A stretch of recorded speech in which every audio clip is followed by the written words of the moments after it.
Pemirsa, di tengah pesatnya perkembangan pariwisata di Kabupaten Kelungkung, dibutuhkan pemimpin yang mengerti mengenai pariwisata.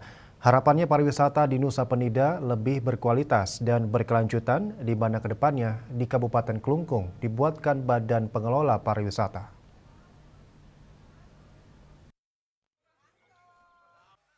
Pelaku pariwisata Putu Darmaya mengatakan pemimpin Kelungkung harus mengerti pariwisata, di mana Nusa Penida khususnya Kelungkung hampir 60%-nya pelaku pariwisata dan menjadi unggulan pariwisata. Diharapkan pendapatan dari pariwisata bisa menjadi pendapatan yang paling tinggi di Kabupaten Kelungkung. Untuk itu pemerintah harus fokus secara pengendalian perizinan untuk membuat pariwisata di Nusa Penida lebih berkualitas. Kebijakan pemerintah mengacu pada infrastruktur yang paling utama karena infrastruktur sangat penting untuk keberlanjutan pariwisata di Nusa Penida. Seperti diketahui, Nusa Penida baru berkembang pariwisatanya. Diperlukan energi kuat untuk menggali dana sebanyak-banyaknya agar suatu kebijakan didukung dengan PAD yang lebih tinggi, seperti Kabupaten Badung yang bisa melakukan apa saja karena PAD-nya tinggi. Nusa Penida harus lebih bagus dari Badung dan memimpin ke depan harus didampingi oleh orang yang mengerti pariwisata, di mana mengerti membangun pariwisata yang berkualitas dan berkelanjutan. Ke depan pemimpin Kelungkung agar membuatkan badan pengelola pariwisata. Pemimpin Kelungkung harusnya satu, mereka harus mengerti pariwisata. Kalau mereka tidak mengerti pariwisata, paling tidak mereka harus punya pendamping orang pariwisata. Kenapa begitu? Karena mau tidak mau, suka tidak suka, Nusa Penida sudah hampir, khususnya Kelungkung, hampir mungkin 60% sudah pelaku pariwisata.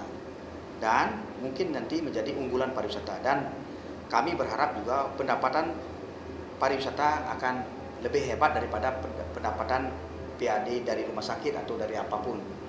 Dan untuk itu jadi mereka harus fokus secara controlling, perizinan dan lain sebagainya untuk membuat Nusa Penida lebih berkualitas. Tentunya nanti kebijakan mereka harus mengacu kepada infrastruktur yang paling utama, karena infrastruktur ini penting agar di Nusa Penida ini atau di Kelungkung itu dibuat badan pengelola pariwisata.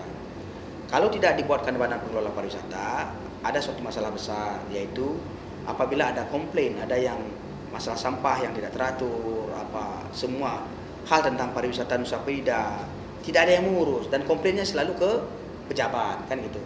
Kalau ada badan pengelola, otomatis badan pengelola lah yang mengelola semua masalah. Dan tentunya itu alurnya lebih cepat daripada pejabat yang mengelola. Karena kalau saya tahu, kalau bupati yang mengelola itu tadi kan banyak usulan rapat dari DPR dan lain sebagainya. Mungkin itu kayak gitu.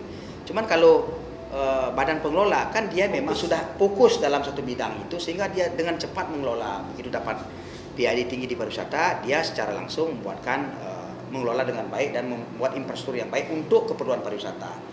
Kedua yang paling penting adalah di Nusa Penida harus dibentuk pembimbing yang benar, sehingga secara realistis dan secara database harus benar. Dan tentunya perizinan-perizinan juga harus dibagusin. Saputra Bali TV.